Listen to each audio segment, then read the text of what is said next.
Itu keren. Kehidupan dalam rencana Tuhan. Rakyat Inggris berduka cita karena pemimpin kerajaan mereka, Ratu Elizabeth yang kedua, meninggal dunia di usia 96 tahun.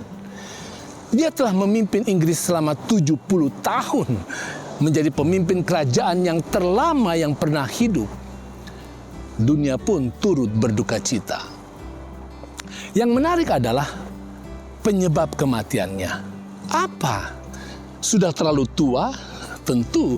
Tetapi banyak dokter yang menilai bahwa kematian suaminya, yaitu Pangeran Philip yang meninggal sekitar 1 tahun sebelumnya, telah menyebabkan Ratu Elizabeth merasa kehilangan, menyebabkan stres berat, dan menurunkan kesehatannya.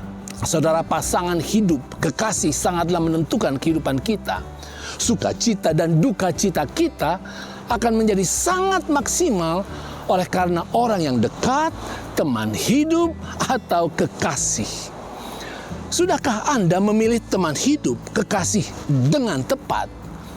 Siapapun kekasih Anda, apakah dia membahagiakan atau menyusahkan, masing-masing kita harus mengetahui bahwa ada satu kekasih yang luar biasa bagi semua kita.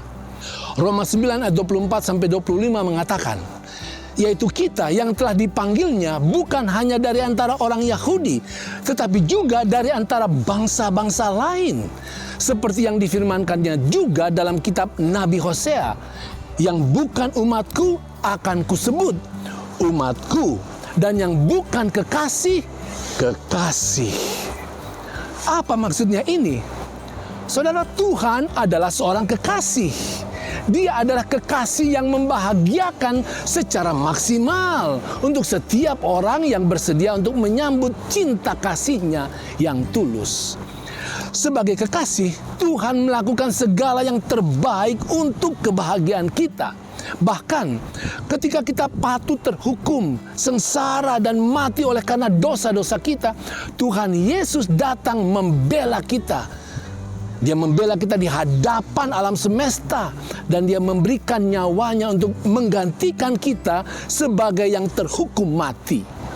Saudara, sambutlah cinta kasih Tuhan yang tulus, dan Anda akan berbahagia dan sentosa selama-lamanya. Nah, sambutan kita terhadap cinta kasih Tuhan sangatlah menentukan di dalam menghasilkan kehidupan yang maksimal di dalam diri kita. Bagaimana caranya agar cinta kasih Tuhan berdampak maksimal bagi diri kita? Yohanes 12 ayat yang ke-24 mencatat kata-kata Yesus.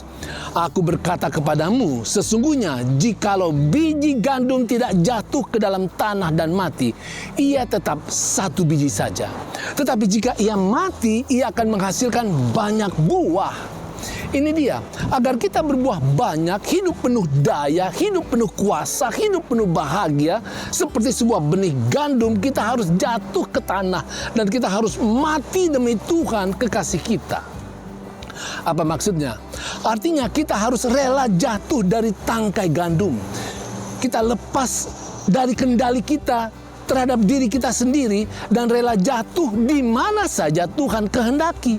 Kita harus rela kehilangan hak untuk memilih mau kemana kita pergi, mau jadi apa kita nanti. Yang kedua, sebagai benih gandum yang harus menunggu untuk bertumbuh maksimal, berarti kita juga harus rela menunggu. Menunggu dengan sabar dan dengan penuh penyerahan sampai waktu Tuhan saja yang akan tiba untuk menjadikan kita maksimal. Yang ketiga, sebagai benih gandum bahkan kita harus alami kematian. Mati terhadap kesenangan, kenyamanan, kepentingan, dan kesejahteraan diri sebelum kita dapat diubah dari benih menjadi tanaman yang menghasilkan buah secara maksimal. Saudara, jadilah kekasih Yesus yang sejati. Marilah kita rela mati dari dorongan kepentingan hidup kita.